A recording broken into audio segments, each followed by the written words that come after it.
اللہ تعالیٰ جب کسی کے معاملات حل کرنے کا ارادہ فرماتا ہے تو اس کی زندگی میں کچھ خاص نشانیاں اور اشارے ظاہر ہونے لگتے ہیں۔ اگر تم بھی ان اشاروں کی تلاش میں ہو تو سنو، اللہ تعالیٰ جب کسی بندے کے معاملات حل کرنے کا ارادہ فرماتا ہے تو اس بندے کے دل میں ایک خاص قسم کا سکون محسوس ہوتا ہے، چاہے باہر کی دنیا میں کتنی ہی افراتفری ہو۔ یہ سکون اس بات کی علامت ہے کہ اللہ تعالیٰ اس کے معاملات کو سنبھال رہا ہے۔ اللہ تمہارے معاملات وہاں سے حل کر دے گا جہاں سے تم نے کبھی تصور بھی نہیں کیا ہوگا۔ زندگی بس امتحان ہے، ایسا امتحان جہاں خوشیاں بھی ہیں اور غم بھی، جہاں یقین بھی ہے اور خوف بھی۔ تمہیں لگتا ہے کچھ بھی ٹھیک نہیں ہو رہا، مگر تم نہیں جانتے کہ جو ہو رہا ہے وہی بہتر ہے۔ تم غلطی کر سکتے ہو، مگر جو تمہیں یہاں لایا ہے وہ تمام غلطیوں سے پاک ہے۔ اگر اس نے تم سے بہت کچھ لیا ہے تو بہت کچھ ایسا بھی دیا ہے جس کے تم قابل نہیں تھے۔ وہ تمہیں ایسی مشکل گھڑی میں جہاں تمہیں سب کچھ ناممکن نظر آتا ہے لاتا ہی اسی لیے ہے تاکہ تم جان سکو کہ سب کچھ نصیب یا وقت نہیں ہوتا۔ کچھ چیزیں بس دعاؤں کی محتاج ہوتی ہیں۔ پھر فرق نہیں پڑتا کہ دنیا رکاوٹ بنے یا پھر مقدر۔ جب دعا مخلص دل سے نکلتی ہے تو یا دعا اس کے حق میں قبول کر لی جاتی ہے یا اس دل کو صبر دے دیا جاتا ہے۔ تمہارا یقین ہی تمہیں زندہ رکھتا ہے، اور جب ساری امیدیں اللہ سے وابستہ کر لی جائیں تو ہار جانے کا ڈر کیسا؟ جو جنگ اللہ کے ساتھ مل کر لڑی جاتی ہے اس میں شکست کبھی نہیں ہوتی۔ جس کا کوئی خیال نہیں کرتا اللہ اس کا خیال کرتا ہے، اور اس کی آگوش سے بہترین اور محفوظ جگہ تو کوئی نہیں۔ زندگی کو اپنے مطابق بنانے کی کوشش کرنے والے احمق ہوتے ہیں۔ تم اللہ کے مطابق جینا سیکھ جاؤ، پھر وہ تمہارے مطابق زندگی کو بنا دے گا۔ جو دنیا اپنے آپ میں ہی بکھری ہوئی ہے تمہیں کیسے سمیٹے گی؟ تو تم اس کی طرف لوٹ جاؤ جو ایسے سمیٹ لیتا ہے پھر کوئی توڑ نہیں سکتا۔ وہی ایک تمہارا ہے، تم بھی اس کے بن جاؤ جب تمہارا بن جائے گا۔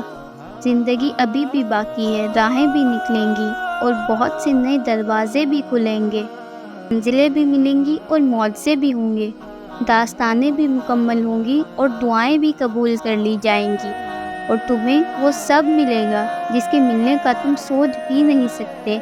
تمہارا اتنا طویل سفر طے کر کے یہاں تک آنا اور صبر کرنا کچھ بھی بے مقصد نہیں ہے۔ تمہیں اس کا صلہ ضرور ملے گا، اور یوں ملے گا کہ تم راضی ہو جاؤ گے۔ جب اللہ چاہے گا سب بدل جائے گا۔ جو اب تک نہیں ہو سکا ایسا نہیں ہے کہ وہ اب وہ کبھی نہیں ہوگا۔ جو اب تک مل نہیں سکا ایسا نہیں ہے کہ اب وہ کبھی مل نہیں سکے گا۔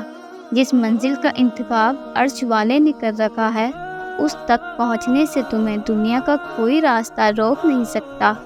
ضروری نہیں ہے کہ جو مانگا جائے وہ اسی وقت مل جائے، اور یہ بھی ضروری نہیں کہ جو نصیب میں نہیں لکھا پھر وہ کبھی نصیب کا حصہ نہ لکھا جائے۔